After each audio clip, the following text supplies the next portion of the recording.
এক নম্বর হচ্ছে ধাপ নাম্বার 1, ইমানকে নবায়ন করুন, গোপন তওবা করুন।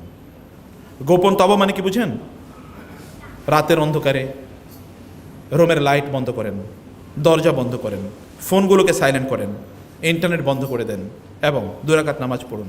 তারপরে সেজদায় লুটিয়ে বলুন, হে আল্লাহ, আমি অনেক গুনাহ করেছি, আমি অনেক ভুল করেছি, আমি আমার চোখ দিয়ে, আমার হাত দিয়ে, আমার মুখ দিয়ে, আমার কান দিয়ে আমি অনেক গুনাহ করেছি। আমি তোমার সামনে লজ্জিত আকারে দাঁড়িয়েছি। আল্লাহ, তুমি আমাকে ক্ষমা করে দাও, তুমি আমাকে নতুন জীবন দান করো, তুমি আমাকে নতুন করে জীবনটা গড়ার সুযোগ দাও। এরকম গোপনে বলেন, মানুষের সামনে বলার দরকার নেই।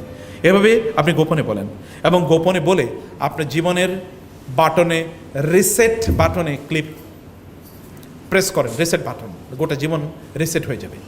যে সিস্টেমে চলছিল না, এই সিস্টেম থেকে এটা রিসেটে চলবে। ফ্যাক্টরি সেটিং দেন। ফ্যাক্টরি সেটিং বুঝেন তো? হ্যাঁ, ফ্যাক্টরি সেটিং বুঝেন তো নাকি?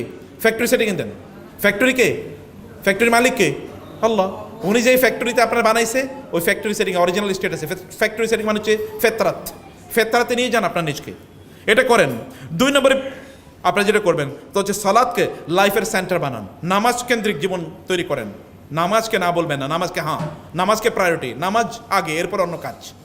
এটা আপনি করেন এবং দেখেন যে আপনি কিভাবে আপনি নিজকে পরিবর্তন করতে পারেন। 3 নম্বর, আপনার 1 মাসের ইমানি গ্রোথের প্ল্যান, আপনি গ্রোথ প্ল্যান তৈরি করেন, একটা গ্রোথ চার্ট তৈরি করেন যে আপনি এই মাসে আপনি কী করবেন। যেমন দৈনিক আপনি মানে 10 থেকে 15 মিনিট কোরআন তেলাওয়াত করেন, 5 মিনিট, আমি ছোট ছোট করে বলছি, 5 মিনিট জিকির আজকার করেন, সাপ্তাহিক একটা দার্সে কমপক্ষে অংশগ্রহণ করেন, একটা দার্সে, একটা হালাকায়, একটা তাফসির ক্লাসে, একটা কোরআনিক ক্লাসে, একটা তাদাব্বুর ক্লাসে অংশগ্রহণ করেন এবং সৎ বন্ধুদের সাথে কিছু আড্ডা সেশন তৈরি করেন। সৎ বন্ধু যারা দিনদার বন্ধু, এরকম বন্ধু খুঁজুন এবং তাদের সাথে কিছু আড্ডা সেশন তৈরি করুন। নিজে ইনকাম থেকে কিছু ইনফাক করুন। এই যে বন্ধুরা এখানে যারা ইয়াংরা আছেন, আপনি বলবেন আমি টাকা আমি দান করবো কোত্থেকে? আপনার বাবা মার কাছ থেকে জানেন, এখান থেকে দান করেন এবং দেখেন কীভাবে বারাকা পান। এটা করেন এবং একটা ইসলামিক বই মাসে কমপক্ষে একটা বই পড়েন। 200 পৃষ্ঠার বই কতক্ষণ? ডেইলি যদি আপনি 200 পৃষ্ঠার বই ডেইলি যদি 3-4 পৃষ্ঠা করে পড়েন, তাহলে কিন্তু 200 পৃষ্ঠা হয়ে যায়।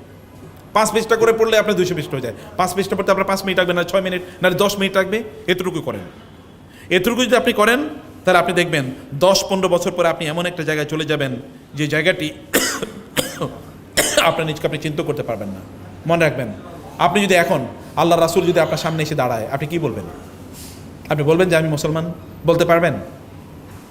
আল্লাহ রাসূল যদি এখন সামনে এসে দাঁড়ায়, তুমি কে? তোমার তো চিনি না। আমি মুসলমান ইয়া রাসূল, আপনার অনুসারী। তুমি আমার অনুসারী কেমনে? আমি তো তুমি আমার অনুসারী, আমি তো কোনো মানে খুশি তোমার কাছ থেকে এরকম অনুসারীর গন্ধ খুঁজে পাইতেছি না। হবে কিনা এরকম?